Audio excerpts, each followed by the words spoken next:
Ladies and gentlemen, good afternoon to everyone. This is Dan Old School Green. As you can see beside me is Matt Moran, junior scout for the OHL and USHL. He's been kind enough to join us to recap the Flyers draft. Now, I realize that many podcasts and other shows have done this, a week or so ago, but, when Matt's available, that's when I do a show. So Matt's kind enough to go over all the picks with us. Yesterday, I did a little free agency recap, my, disappointment like everyone else. And I'll put this together later in the day as a doubleheader. You can watch the free agency show and this show with myself and Matt. Again, we are Heat Ratio Sports. Check us out on YouTube, tap, and subscribe. Matt, so the Flyers had, I think, a solid draft. The only I'll pull it up for everybody.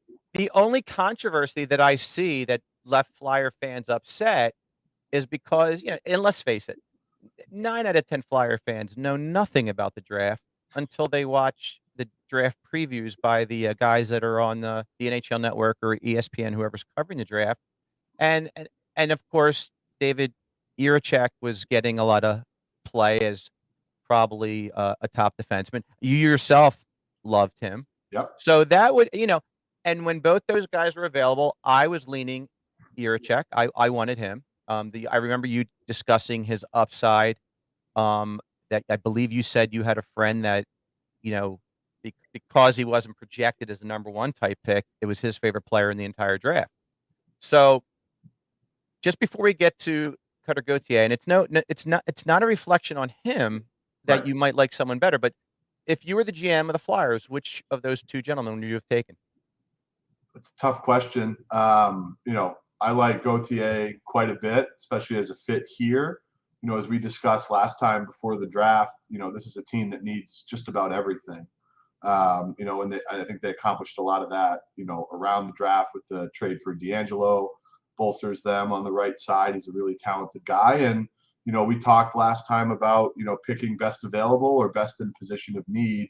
Jiricek's a great player. He missed half the year with injury, but they're in a win now-ish mode. And Gauthier, is 2 years away probably from being ready. But, great pick for me at, 5th overall. He's a big, strong kid. Had a great 2 years at the National Team Development Program. He's going to Boston College in the fall, where he should play center. I know there was a lot of debate about, can he be, center, or is he going to be better served as a wing? You listen to his comments at development camp. He really wants to play down the middle. That was a big diligence item for a lot of teams in the draft. And, I know they're excited to have him. He's a big prototypical 2-way guy with an unbelievable shot, like unbelievable. The Flyers have lacked a pure trigger man for quite some time. And so he certainly adds that element to the group, which is great. And there's other areas of improvement he needs to work on. His skating, I think, is fine. Some people say it's just okay, but that's going to get better with time as he matures. And, he should be 2 years away from being able to make an impact. And if he does pan out down the middle, this pick's a home run. Yeah, no, and I love the fact that unlike so many, this goes for every team in the NHL. You have a kid that's got a man's body right now. Yep. So often the reason players wait 2, 3, 4 years is they have to grow into their small frame. This Yep. kid's already a big man. So from that perspective, I do like the pick. There's no doubt about it. I just thought, all what you told me and what Pete Schultz told me. Pete Judge, Pete Judge. I'm sorry. Told me. It's a great pick, and you're going to see. Like I know some people went over to development camp and could watch this year, and you read whatever it is that's out there. I don't care how the guy looks in drills, right? It's so hard to tell in a 4 or 5 day, kind of like little mini camp setting. Watch this kid play real games, and you'll see what made him so attractive. He's the real deal. Now, let's move on to the next pick. The Flyers did not have a second-round pick. That was part of the Ristolainen trade from a couple years ago. Now, a lot of people consider this a steal in the 3rd round, and the theme with most of these picks is size. Talk to us about Devin Kaplan. Yeah, Devin's a great pick there in the third. He's a local-ish kid here. He played his youth hockey for the Jersey Avalanche before going out to the development program. Had some struggles with injuries and kind of staying in the lineup. He missed the second half of his U16 year with a shoulder injury before even going to the program. But again, to your point, he's a big kid that, you kind of can't teach it. Really good puck skills. When he's on, and he impacts the game every shift. I think, if you asked him where, are areas he could improve his game, he'd say, consistency in his compete.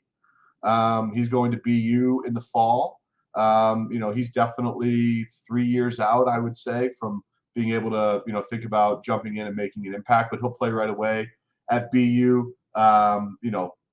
Showed really well in flashes. He's got all the tools. He's raw. He's big, right? He's big and strong, and, a lot of upside. It's on him to go earn the spot. So just imagine in 3 years when these two big fellas come ready to the squad, it instantly change that desire we have of adding grit and size to this team. And Yeah, they're both and they're both good skaters for their size. he's a definitely like a middle of the lineup, big right wing. Hard to That's find. awesome. Hard to find. Now, with the 4th round pick, we Yep. traded that, a future second, and a future third, all in different drafts, Yep. for Tony DeAngelo. Now, in my opinion, I think that's a lot to trade for this guy, not because he's not a skilled player, but because I just don't know if there is a huge market for him. But that being said, forget about the draft capital. I like the player. Talk to us quickly about what Tony DeAngelo adds to this team, especially if Ryan Ellis isn't ready. Yeah, you nailed it there. With this is definitely a hedge on Ryan Ellis's availability to start the season. Medical issues well documented there. This fills a spot on the right side. Had a great year in Carolina. He's a really good power play guy, local kid. That's been written about for a long time. I think the only surprise maybe around the league with his acquisition was maybe the second year of the contract. They signed him to a 2-year, $10 million deal, at acquisition essentially. So clearly that was done, pre-negotiated, to kind of get the wheels in motion. I think a lot of other teams were interested in him on another 1-year try-it deal like he did in Carolina, right? Documented history of what happened in New York. And, there's some stuff out there about him off the ice, which, you talk to guys that have played with him before that know him well, and they all say he's a great teammate, and he's passionate and fiery and competitive and wants to win. And, Carolina's a tough place to play in that regard. You're not getting away with much down there in that regard. And, he went there and proved it and bet on himself. And he's going to have every opportunity to succeed here right out of the gate, right? Especially with Ellis likely not to start the year healthy. And so, to trade a 4th for right now, and then, a couple things later, and he turns out to be, your power play guy, and your power play gets better, and he's a top D on your team. That's a home run. And in my opinion, and it's, I could be far off, but before they were eliminated from the playoffs, to me, he was the best player on the ice every night for Carolina. He played He's dynamic. terrific. He's really dynamic. Yeah, And, his game jumped to another level. And, if you have to take a criticism to his game at all, maybe it's his inconsistency away from the puck a little bit. But, he's everything you want driving play with the puck on a stick. And I think he will probably start as the top power play D and push Provorov down like Keith did last year. I think you're absolutely correct. All right. So they didn't have a 4th round pick. So their third draftable player was Alex Bump. Yep. Now he's not a tall kid, but he's a stocky kid. And he was a Mr. Minnesota type high school hockey player. Yeah. So can you talk to us about, I believe in one of my articles that I read, some people feel we got him, we kind of, he should have gone earlier. So yeah, your thoughts on that? Minnesota kids are always difficult to evaluate and compare relative because most of them, not in this case with Alex, but most of them only play high school hockey. And so the level is just so different from a U.S. junior player. In this case, he played both for Prior Lake at home and then for Omaha in the USHL. Big, stocky kid. He looks a lot bigger on the ice than he actually is in real life. The book on Alex for most of the year was consistency. And then he absolutely lit it up in the playoffs and the state tournament. He had a 5-goal game, kind of put that team on his back. And, that says, hey, when this kid wants to do it, he can do it. Skating is average, but, he can create offense. He's got, natural offense in his game. His hands are good. He's got good skill. We'll see what happens with his development. He's committed to the University of Vermont, which is rare for someone from Minnesota to kind of go that far away. Vermont's been spending a lot of time out there recruiting some of the guys that get passed up by the Gophers in St. Cloud. So maybe he just sees opportunity. I'm not sure if he's going back to Omaha for the year or if he's going right into school. It says the chart that I'm looking at says he's enrolled 23-24 school year. So maybe he's doing one more year in the USHL, which I believe Omaha still has his rights. I know that's who he played for. And he'll get a chance to work on his feet and his skating and, probably put up a lot of points in that league, which is good for his confidence. And, maybe Vermont's there still. Maybe he switches. But, good value for a 5th-round pick. And they'll work with him on bringing that effort every night because he showed he could do it on the biggest stage. So we talked about the first two guys being in a 6'3" range. This kid, you said, is stocky, well-built, not tall. And now we go to a hulking defenseman in the sixth round in Hunter Mcdonald. Yeah, Hunter's a big boy. Not much offense out of him, but he's big, he's mobile, physical, knows that about his own game. He's not trying to be Tony DeAngelo or Ryan Ellis. These guys don't grow on trees, right? And, in the 6th round, you're taking a shot on some guy with intangibles, right? And big 6'5" right shot defense. I think he's right shot. Big 6'5" or lefty. Sorry, lefty. Yes. They don't grow on trees, and he's got enough tools, and he'll figure it out. And since he's, I believe, an older, he was a 20-year-old kid. He's late. So do you think his time frame could be expedited based on his age, or do you still think I don't know if it's expedited, or maybe you see this a lot with older college players that go undrafted, right? If you're picking this late, 6th round with 2 7s behind you, not a very deep draft for everyone, right? All relative. If you think this is a guy that's going to flourish in the right college system for 2 or 3 years, and then you have to go compete against 31 other teams for his services and free agency potentially, why not just take a flyer on his rights and have him for 4 years and see what he does? It's a lottery ticket at this point in the draft, right? Correct. And speaking of lottery tickets, any European player that is 6'4", 194 pounds, which is exactly what Santeri Solki is from Sweden, I'll take a flyer on him as well. Talk to me about this young man. Yeah, big shot, good finisher. Not sure how good the skating is or will translate to the NHL level or even the American League level.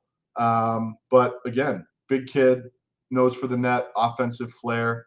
Not sure how many plays he's going to create for himself off the wall, but if you put the puck on a stick below the dots and he's a natural finisher, that's a great directional bet to make. Right. Now the last player that we'll discuss, and then we'll wrap up our show, is Alexis Jendron. Now, for me, he's one of the guys I'm most excited about. Yeah. I mean, he flies. He has an incredibly hard, accurate shot. Now, obviously, he's 5'9", 5'10", so maybe size was the reason he dropped. But with his speed, his hands, his shot, why did he fall to the 7th round? Yeah, I think his dad works for the organization as well. Yeah, he's a scout player. That's correct. Cool story. And his compete is probably his best asset. He's got high motor, goes hard every night, can shoot the puck. Quebec, just as a league as a whole, has been down for a little bit, and I think that league was pretty picked over. It's easy to pass on a guy that's 5'9", who doesn't have a ton of offensive flair to his game, and that doesn't mean he's not going to be a great pro or a good piece in the organization later on. But you can't teach someone to compete that hard either. And so, a lot of teams maybe felt that there's other attributes of other players they liked more. But this could certainly work out, to be a nice steal. And if a seventh rounder is a depth player in your American League system, that's a win at the draft table. And one of the reports I read is that they believe if he, works out the things he needs to work out, he's a top 6 forward in the NHL. That's certainly a great ceiling to have, right? Yeah. And you could be sitting here 2 years from now talking about, wow, can you believe we got this guy essentially for free at the back end of the 7th round? So now, like we've done our draft redo shows, Nick and myself, and we discussed them off air with you in the past. And, we've gone over some of the drafts and you're like, oh my God, like nobody from this draft class made a dent. So obviously this is we don't have a crystal ball, but based on your scouting, your contacts that you have with the players that maybe you didn't see, would you say the Flyers had a solid draft? If you had to give a grade, what would you say? Yeah, this is a solid B plus if Gauthier gets there faster. It's interesting. I'm not in the team room listening to, hey, a Flyer is X now, right? Hey, certain teams go in and say, I only want guys with speed. I only want guys with elite skill. I don't know what the marching orders are from Brent to the groom, right? So it's just calling it as we see it, as we know the players. I think they didn't address the speed element that I think the team desperately lacks or needs to compete consistently in the Eastern Conference. They don't have many burners. No. But you're also seeing that you need to kind of be able to control the physical cadence of the game too. And they drafted big, heavy kids, right? And that's great if you think you have skilled players around them. I just don't know if they're there yet. And, you're not going to retool this thing overnight. And there's other ways to address those holes. And for whatever their marching orders were, hey, these are the attributes we're highlighting. That it wouldn't surprise me at all if they came out and said, we want big, rugged guys that have some skill and compete, because that kind of is across the board. No, that's right. That's exactly. Size was the mandate. You could tell. Yeah. And then if a guy late is best available, you take him. Right. And but they didn't take any bad skaters, right? But there definitely wasn't a premium on speed and skill together. Real quickly, and this is off topic, player related. I know in theory, if you took the Flyers and let's say one of the top 10 teams in the NHL and had a race from goal line to goal line, the Flyers wouldn't lose as a team every race. But we consider them a slow team. Explain to the viewers gap control and how that can make a team faster, and maybe good coaching will help with the team speed. Gap control in what sense? Just as like the Flyers had no spacing, and that led to they were just muddled all over the ice. So if they listen to the coaching staff and get better spacing and gap control, their team speed could look better than it actually is. So much of the game now is played in transition, and you're creating offensive chances and odd man chances by your transition game, right? And I don't know how Torts is going to do it, but if you watched the Flyers under AV, they played below the puck a lot. And so if there's a turnover, right, in their own D zone, they're starting from further out. There's not that outlier in position to kind of make a break and kind of get inside of the opposing defenseman. And again, they don't lack speed. They're all fast players in the NHL. If you go to the game and sit low, it's unbelievable how quick they are and how little time and space there is to make plays. But you rarely see them with an elongated 2-on-1 or 3-on-2 odd man rush that they create, right? Correct. Without someone not making a mistake to kind of get them there. And so maybe they hang their wings a little bit higher, which means the center's doing a little bit more work in the D zone, right? And their wings can use their speed to kind of get going. They do have some, Travis Konechny is a great skater. Cam Atkinson can scoot. Farabee can move. Scott Lawton's a great skater. They've got guys that can certainly move. It's just going to be a question of where are they going to be starting their possession from, right? Yeah, and also to your point, not only do they need speed, they need hands. There's no one on this team that I see that can undress players through the It's, neutral it's not, zone. it's harder to do that consistently, right? They need to shoot the puck. Yeah. They make the extra pass often. Yeah. It's true. It's like they all have tight stick syndrome. Like you'll see hot potato. You shoot it. yeah. I don't want it. Tony DeAngelo is going to shoot the puck. There's guys that want to. There's guys that are going to crack it. I'm not as down on this group as everyone else publicly seems to be, because they didn't get who they all wanted in free agency. Right. And my issue, again, I did a spiel on how I'd rather have them signed 2 to 3 solid mid-level players than putting all this money and years on Johnny Gaudreau when they're not ready. But Braun was a security blanket, and Delorier to me was just a waste. That's my only opinion. They could have gone other directions. I mean, again, Dominic Kubalik signed for Bupkis, and that's a guy you should have targeted, in my opinion. But we've gone. We have a quadruple major for fighting here because we're at 20 minutes now. That's all right. Our flyer and ice 5 minutes for fighting is gone over. That's okay though. When you have Matt Moran and you have this kind of knowledge, you have to listen to what he has to say. So Matt, thank you as always. Yeah. We'll have you back anytime you are co-host emeritus, in my opinion. I appreciate that. So Thanks on behalf, my pleasure. On behalf of Matt, I am Dan, Nick, myself, Zach. We will be back probably closer to the start of the season. Until then, check us out on Heat Ratio Live every Tuesday with the great Tony Cotillo hosting, and myself and Nick are often on the show. Take care, everyone, and until next time, be safe and have a great rest of your summer.